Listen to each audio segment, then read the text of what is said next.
नमस्कार, न्यूज़ तड़का में आप सभी दर्शकों का स्वागत है। मैं हरुण सिंगर। 7 तारीख को तीसरे फेज का चुनाव होने जा रहा है। लातूर में 7 तारीख के दिन चुनाव होगा और मतदान होगा। लातूर के जिलाधिकारी इन्होंने वोटिंग को ज़्यादा से ज़्यादा बढ़ाने के लिए एक ऐलान किया था और उसका सीधा असर हमें देखने को मिल रहा है। इस तरह से वोटिंग का असर देखने को मिलेगा बढ़ोतरी में, खासतौर पर मुसलमान। अगर आप मुसलमानों की बात करें तो पिछले 6-7 महीने से एक कोशिश यहाँ पर कुछ लोग काम कर रहे हैं कि किस तरह से मुस्लिम वोटर्स के वोटिंग बढ़े और न्यू वोटर भी, नए फर्स्ट टाइम वोटर तैयार हों। इसके लिए जगह जगह लोगों से अपील की है, लोगों से जाके बात की है, संगठनों को जोड़ा है और जो बिरादरियाँ होती हैं उनके जो मुखिया होते हैं उनसे बात हुई है। और जो मौके आते हैं, जैसे शादी के अंदर लोग जमा होते हैं तो हमने शादी के टाइम पे बात की है। और इसी तरीके से अगर किसी के पास कोई ऐसा मौका जमा होता है, कोई शोक मनाने का मौका आता है, उसमें भी हमने इस बात को रखा है कि हर वो माध्यम और साधन हमने वापर किया है कि जिसके जरिए से हम लोगों को ये मैसेज दे सके कि वोटर ID कार्ड आप बनाएं और आने वाले इलेक्शन को सेलिब्रेट करें ईद की तरह से। और जब हमने ये अपील की है पूरे लातूर लोकसभा मतदार संघ में, तो हमें उम्मीद है कि इंशाल्लाह इस दफा जो है मुस्लिम्स का, आप स्पेशली पूछ रहे हैं, तो वोटिंग रेशियो तो बढ़ेगा ही। लातूर में आपने खासतौर पर पूरे मस्जिदों में एक ऐलान हुआ है कि आने वाले 7 तारीख के दिन ईद मनाएं। किस तरह से ईद मनाई जाएगी, तो कौन सी ईद होगी? ईद से मुराद ये है, ये मस्जिदों में क्या, मैंने तो ईदगाह में भी ये बात कही थी। दरअसल एक तो ईद है, मुसलमान जो ईद मनाते हैं वो 2 ईद हैं, ईद उल फित्र है और ईद उल जुहा है। वो तो ईद है हमारी जो शरई ईद है जिसे हम कहते हैं। लेकिन एक हम भारत में रहते हैं, भारत के नागरिक हैं, तो भारत हमारा चूंकि एक लोकतंत्र है, दुनिया की सबसे बड़ी डेमोक्रेसी है, तो एक लोकतंत्र का जश्न मनाने की हमने बात कही है।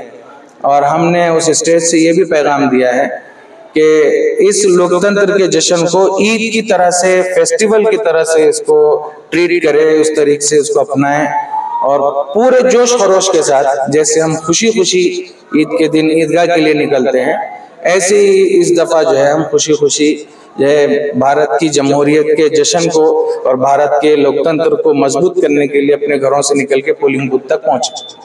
खासतौर पे आपने एक ऐलान किया है कि मस्तूरात के लिए, महिलाओं के लिए आप ज़्यादा से ज़्यादा, जो मुसलमानों की महिलाएं नहीं निकलती उस बारे में।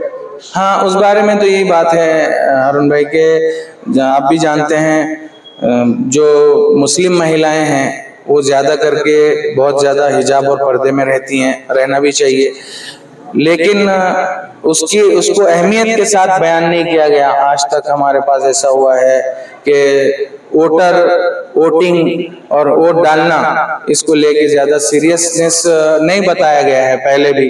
तो हमने कोशिश की है कि जहां हम मतदान केंद्र पे जाके अपना मतदान दे रहे हैं, तो वहीं इस बात को भी हम अपने साथ पक्का और यकीनी कर लें कि जो हमारी घर की लेडीज हैं, जो 18 साल से ज्यादा की हैं, उनको भी साथ लेके जाएं। अपनी लेडीज को खुद अपने साथ लेके और बाज़ाब्ता उनके साथ खड़े रह के वोट डालने का एहतमाम और कोशिश करें, ये भी हमने गुहार लगाई। हर वोटिंग बूथ पर, जैसे कि आप जहाँ पे चुनाव के लिए जाएंगे वहाँ पर महिला का इंतजाम किया गया है जिला प्रशासन की वजह से। हाँ, जाहिर है उसका बेनिफिट तो होगा ही। खासतौर से हमारे कलेक्टर मैडम साहिबा ने भी आह्वान किया, मैंने भी स्पेशली उसको देखा है। और ये जो लेडीज जो रहेंगी, तो इनको बहुत से ऐसे होंगे जिनका पहला लाइफ का पहला ये इलेक्शन है, तो पहला अपना वोट डालेंगे। तो वो जब वहाँ जाएंगे लेडीज, तो उनका जो स्पेशल लेडीज के लिए जो व्यवस्था बनाई गई है उसका लाभ तो लेडीज को जरूर होगा, चाहे फिर कोई भी समाज की लेडीज हो। लातूर में ईद जैसे जश्न मनाने का ऐलान हर मस्जिदों से किया गया है। कल आने वाले 7 तारीख के दिन चुनाव के लिए बाहर निकले और जैसा हम ईद की नमाज के लिए जाते हैं उसी तरह से वोटिंग के लिए जाए, ऐसा ऐलान मुफ्ती ओवैस कासमी इन्होंने किया है। और इससे ये पता चलता है कि लातूर में वोटिंग की जो क्वांटिटी है वो ज़्यादा पैमाने पर बढ़ेगी, जिससे इन्होंने किसी ने पिछले 8 महीनों से जो कोशिश की है उसको कहीं ना कहीं रंग मिलेगा। ऐसा कहेंगे तो कुछ गलत नहीं होगा। कैमरामैन संतोष माने के साथ अरुण सिंह, न्यूज़ तड़का, लातूर, महाराष्ट्र।